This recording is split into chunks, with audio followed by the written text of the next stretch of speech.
So it's only been 2 weeks since Giannis Antetokounmpo won the Most Valuable Player award for the 2018-19 NBA season. Is it just me, or does it feel like it's been a year, not 2 weeks, since he's won the award? Most likely because this free agency period has been the craziest since I can remember. I've been watching basketball. I've been a fan of basketball, for 20 plus years, and this offseason's crazy. And honestly, I've never been looking forward to the offseason as much as I have this year. We've seen Kevin Durant leave the Warriors and sign a contract with the Nets. We've seen Kyrie Irving leave a very good situation in Boston and sign with the Nets also. We've seen Paul George traded to the Clippers and Kawhi Leonard signing with the Clippers, which was, basically one move that they did.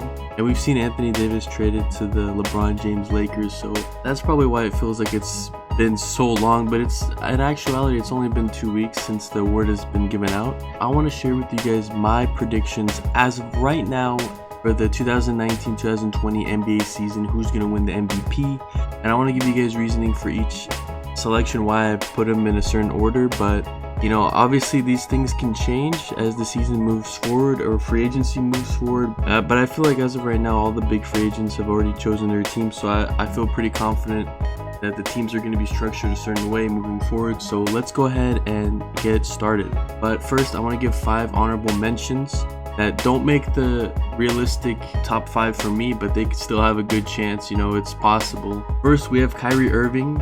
While he's moving on from the Celtics to the Nets and didn't have the best playoff performance with the Celtics last year, he's going to be basically surrounded by really good role players and a solid team that made the playoffs last year with just Russell. So he's going to be replacing D'Angelo Russell as the point guard. And Kevin Durant's actually going to be injured. He is injured, so he's going to be missing the whole entire season next season, which gives Kyrie Irving a decent chance to put up some good numbers and lead his team to a good playoff seed. But not only do I not believe he's going to bring him, to a top 6 seed in the East, maybe he gets the 6th, but I don't think he's going to be high enough, and I don't think he's going to have that much impact over these other players that I'm going to list, so that's why he's just honorable mention. Next honorable mention, I got to give it to Damian Lillard. He's turning himself into above just an all-star. He's getting into that superstar territory, so I got to give him a little bit of respect. But I don't think his team is going to do well enough, or he's going to do well enough individually to win it over these other players. But, this is a possibility either way. Next, I got to give love to Nikola Jokic from the Nuggets. His game is amazing. I don't believe that this next year is going to be his MVP campaign, but I believe that at some point in his career, he's going to win at least 1 or 2 MVPs based off what I've seen from him so far in his career.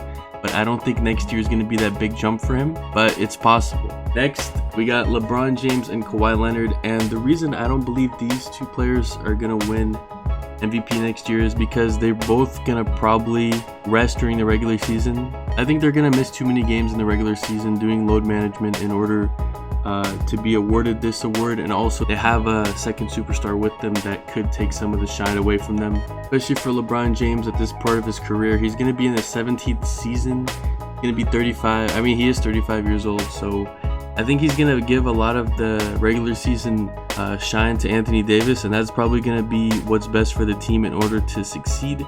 So that rounds off the honorable mentions, and let's go ahead and get into the favorites for me. So at number 5, I have Paul George, who is going to be Kawhi Leonard's teammate on the Clippers next season.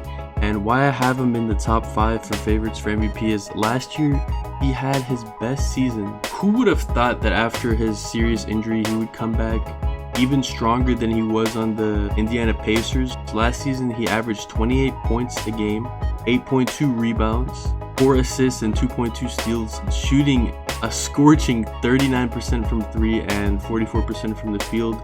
Playing under Doc Rivers and with Kawhi Leonard is going to even boost his performance higher than last season and giving him a very good chance of being in the MVP conversation again. Last season he was top 3 MVP candidate, and at one point a lot of people thought that he was the favorite to win it, and then he had his shoulder, I guess his shoulders were injured or something, but ever since his injury, 2014-15 season he only played 6 games, but ever since then he's played 81 games, 75, 79 and 77 games, and that consistency is going to be very critical for the Clippers' success in having a top seed in the West, and also him being qualified for that award. So moving on to my number 4 favorite to win this award next season, and that's Anthony Davis. So Anthony Davis is someone who routinely can put up, 25 points and 12, 13 rebounds, getting almost 3 blocks a game. He's going to be in a winning situation now. He's going to be on a team that is probably going to be, top 4 or 5 seeds in the West next season. And if he just puts up his regular numbers that he always puts up, but his team, is in a high position, and LeBron James kind of, lets him shine during the regular season and he rests a little bit more, I think that this could be Anthony Davis's season to really shine and put himself in that MVP consideration. He's considered before, obviously, but he's missed some games here and there. But honestly, last season was the fewest games he's played at 56 out of the 82 games. But before that, he always played 60 or more games. And the last 2 seasons before last, he played 75 games each. If he just performs as well as he did the past few seasons and his team is top 3 or 4, I definitely see him having a very good chance of winning this award. Moving on to number 3, and that is James Harden. And I feel like James Harden, the voters might get tired of him at some point, but I feel like as long as he's playing for Mike D'Antoni, and especially if he's in the prime of his career, he's going to be in the MVP considerations. Even if he doesn't win, he's going to be top 2, 3, 4, 5 candidates every single year. He just came off a year where he averaged 36 points a game, and he also grabbed 6.6 rebounds and 7.5 assists. His turnovers are a little bit high last season, 5 turnovers a game, but looking at his usage percentage was 40.5%, which is just, that is like, I think it was like 8% higher than second place Russell Westbrook. So that is just crazy. If he's going to continue having that high usage rate, which I think he will, then he's always going to be in the considerations. And just a fun fact, the last 5 seasons, his usage rate was 31.3, 32.5, 34.2, 36.1, and 40.5. So that is just insane. He's always going to be in the consideration for MVP.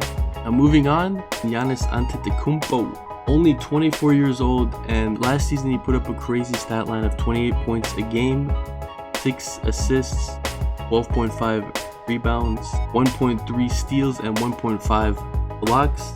And he shot a scorching 57.8% from the field.